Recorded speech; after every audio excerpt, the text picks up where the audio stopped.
Storm Ready, presented by the Big Country Storm Team, continues. To tornadoes, lightning, large hail, those are some of the most intense weather phenomena we see and experience here in West Texas. Now, you might be surprised that out of all of those, flooding is actually the deadliest. A Brown County woman was killed last May by floodwater. Meteorologist Susana Aguayo has more on the most dangerous threat we face during our severe season. According to NOAA, the National Oceanic and Atmospheric Administration, flooding was nearly 3 times deadlier than both tornadoes and lightning combined, with many of those flood-related fatalities occurring in vehicles. And today, we'll put you in the front seat. On a quiet day, Brownwood looked like any other city, but with heavy rain pouring down, officials were forced to close off a 10-mile crossing. That water was flowing pretty good. It's just unfortunate that if people just obey the law and not go around barricades. Now, we've all had that thought, it doesn't look that deep. Surely I can make it. Oh, when they hit that water, they didn't have a chance. First on the scene, Jody Horton describing the situation as, it was very tragic. Somebody lost their mother. When they put barricades up, it's there for a reason. Either it's swift moving water or it's really deep.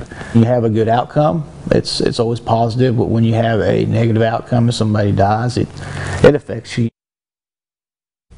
Thank you, Susie. Now, when that tragedy happened in Brown County, it does give us a chance to reflect on how we can avoid future flood-related losses. And when you're getting out of harm's way, what do you need to take with you? Our Clemente Morales has more on what you should keep in your storm-ready go bag. But first, Susanna has another storm-ready fact. With severe weather moving in, lightning is a big factor of these storms. So taking a look at the process, electrons begin zigzagging downward, known as a step leader here. And when the leader draws near the ground, it actually brings up and it draws a positive charge upward.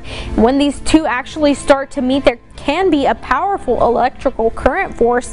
This is what we see, and this is the return stroke, which is traveling at 60,000 miles per second. And when it does happen, it can travel along that path plenty of times, and this is why we see that flickering motion. Now, this process from start to finish takes less than a second, and so sometimes we actually even miss it with a blink of an eye. So let's take a look at some of the different types of lightning that we see. Cloud to sky, which is somewhat occasional.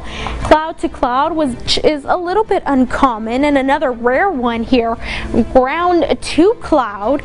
The most common type of lightning we see is the cloud to ground. Another common one is the intercloud, where the lightning stays and travels within the cloud. Now, the last rare and uncommon one is from the top of the cloud to the ground.